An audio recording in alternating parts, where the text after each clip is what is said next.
Pues en esta ocasión quisiera tratar un tema que, a decir verdad, por más que sea uno de los más importantes en el tema de la actividad práctica en la educación, tanto a nivel universitario como a nivel de preparatoria, no ha sido tan recurrente mencionarlo tanto en la academia como en Internet.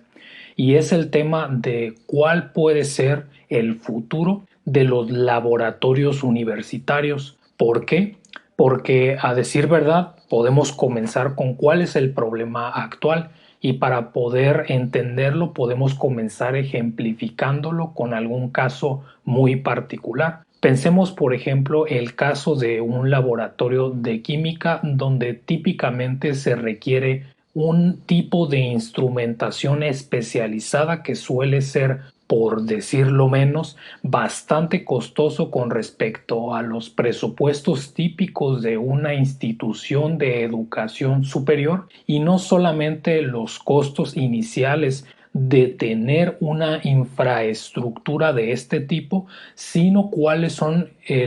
o los costos de los consumibles que se tienen que solventar a la hora de poder llevar a cabo una instalación de esta naturaleza, como lo pudieran ser los reactivos químicos de un laboratorio así. No solamente eso, sino que también en el caso de los laboratorios de química, ya sea específicamente los de las etapas iniciales, como pueden ser los de mecánica, los de ondas, los de fluidos, también se requieren cierto tipo de instrumentación que en general puede llevar determinados costos elevados para poder tener un laboratorio, digamos, con la suficiente capacidad para poder darle los prácticas a los estudiantes que lleven estos laboratorios como parte de su plan curricular. Sin embargo, la realidad es que si uno analiza cuál es el estado típico de este tipo de laboratorios universitarios, o incluso pudiéramos contemplar cómo son los que se encuentran a nivel preparatoria o preuniversitarios, nos podemos encontrar con una limitante enorme en cuestión no solamente de reactivos o de instrumental técnico para poder llevar a cabo este tipo de prácticas que se requieren como parte de la formación profesional, sino que distan mucho del estado del arte tecnológico en la industria o en la investigación,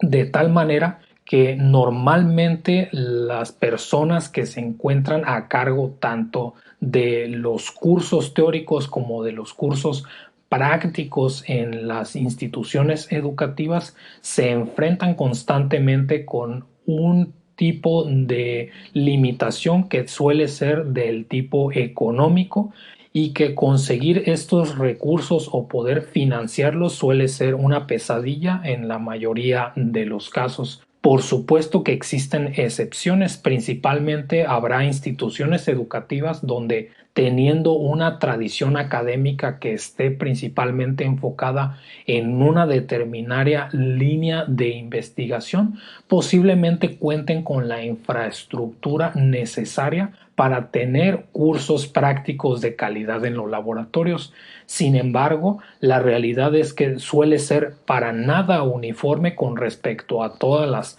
posibles instituciones que tienen en esta necesidad de enseñar estos cursos prácticos. Si este viene siendo el problema, la pregunta natural sería ¿por qué no se ha podido resolver? Bueno, pues el creciente número de instituciones que intentan o han intentado tener una mejor infraestructura en cada uno de sus lugares, por ejemplo, a nivel de estados, ya sea que se trate de una universidad estatal, por ejemplificarlo de alguna manera, pues tenemos que entender que este problema se multiplica en cada una de las instituciones, donde todos, de manera independiente, de acuerdo a sus posibilidades y de acuerdo a sus limitaciones, tienen que optimizar los recursos para decidir qué tipo de reactivos o qué tipo de instrumental científico y de qué determinada calidad, con cuál presupuesto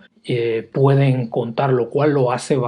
particularmente difícil. Y la tendencia es que hay un número mayor de instituciones que intentan consolidarse desde esta perspectiva, que si bien por supuesto que los cursos teóricos pueden adolecer de alguna u otra manera, no se vuelven tan evidentes como en el caso de la parte práctica de estas instituciones, sin mencionar el hecho de que por distintas razones no siempre se cuenta con el espacio necesario para darle el lugar respectivo y el tiempo necesario a cada uno de sus estudiantes durante las prácticas, lo cual suele requerir espacios mucho más grandes o un problema, una complejidad mayor a la hora de distribuir este tipo de recursos. Entonces, a estas alturas difícilmente podríamos estar cuestionando la importancia de este tipo de espacios, pues es bien sabido que quizá determinadas carreras puedan tener un mayor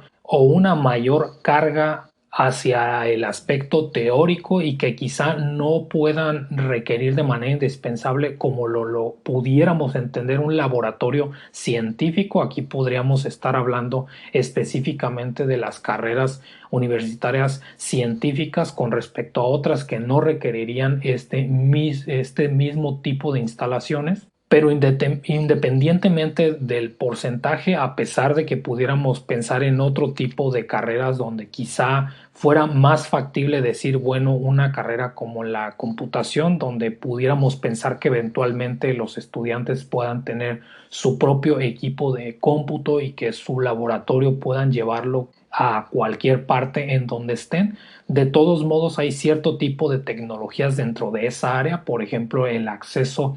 a sistemas del tipo clúster de computadoras, donde difícilmente una persona va a poder tener uno de una determinada calidad en sus distintos hogares. Ahora, en el momento, ¿cuáles son las alternativas con las que suelen manejarse las distintas instituciones? Pues es precisamente buscar aumentar los recursos para cada una de estas instituciones, lo cual es, como suele ser en muchos lugares, una tarea particularmente difícil, no solo de justificar, sino de obtener. Otra de las posibilidades suele ser recurrir a la iniciativa privada para hacer un tipo de convenios en donde quizá, por ejemplo, pensemos en la carrera de ingeniería electrónica, aunque otras carreras pueden tener laboratorios de ese mismo tipo, quizá pueden asociarse o buscar asociarse con determinadas marcas que sean las responsables de construir o multímetros o osciloscopios o ese tipo de instrumental, de tal manera que a costa o gracias a poder entrenar a los estudiantes con este tipo de instrumentación, se espera que eventualmente cuando se encuentren en el campo laboral puedan solicitar a sus empleadores a su debido tiempo utilizar instrumentos de las marcas que de por sí ya conocen y están familiarizados o capacitados para poder utilizar. Entonces, esa es una de las otras alternativas que se suelen buscar, ya sea por medio de la iniciativa pública o la privada. Pero si bien hemos planteado que esto es una dificultad particularmente compleja de poder saltarse, podemos empezar a pensar cuáles son las posibles alternativas hacia un futuro quizá en el mediano plazo, y concretamente podemos pensar en cuál es el estado actual o los beneficios que podría llevar poder utilizar a disposición los centros públicos de investigación que, bueno, típicamente los países suelen financiar. ¿A qué me refiero con esto? Pensemos también en un caso particular. Existen centros de investigación enfocados a específicas áreas del conocimiento, ya sea a la óptica, a la química, a la metrología. Suelen ser de distintos nombres, pero en general están enfocados a grandes rasgos a un área particular, donde también podríamos pensar que algunas universidades, dadas su cercanía pues física en este caso, es más viable que puedan decir, bueno, los cursos teóricos pueden llevarse en la institución, en la universidad y en su debido tiempo, ya sea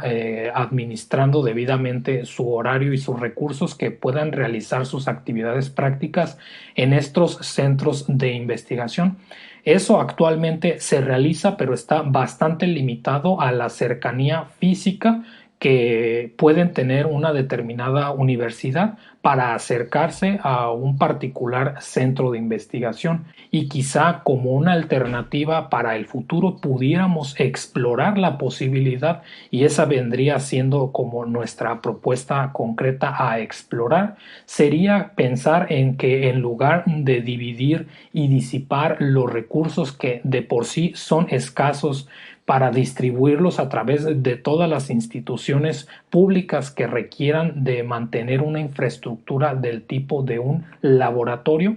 estos recursos puedan ser utilizados para consolidar los laboratorios en los centros públicos, en el sentido de que, dada una determinada organización, las distintas instituciones de un determinado país puedan,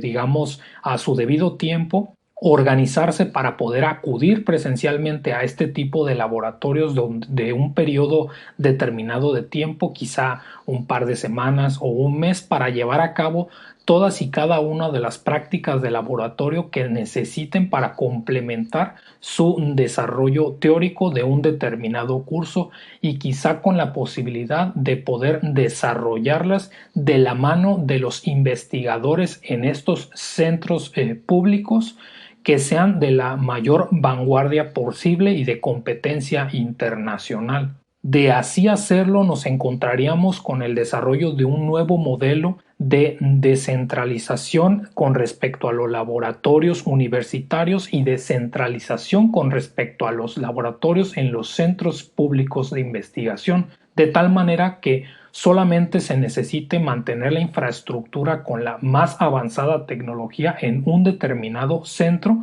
y que ahora la tarea sea no buscar los recursos de manera individual y disiparlos en distintas instituciones, sino buscar la manera logística para que todas las personas que requieran de este tipo de prácticas puedan llevarlas a cabo eventualmente, ya sea al inicio de la carrera, al final o a mediados de esta, para que eventualmente puedan desplazarse a esos lugares, instalarse durante este periodo de tiempo y poder llevar a cabo sus prácticas. Por supuesto que este suena a un problema bastante complejo desde el tipo de vista logístico, pero lo que tendríamos que tomar en cuenta es que a su vez esto sería un argumento para poder desarrollar más y mejores centros de investigación pública de otro tipo distinto de áreas de especialización, y que se piense de manera estratégica cuál tendría que ser la ubicación dentro de un determinado estado o dentro de un determinado país,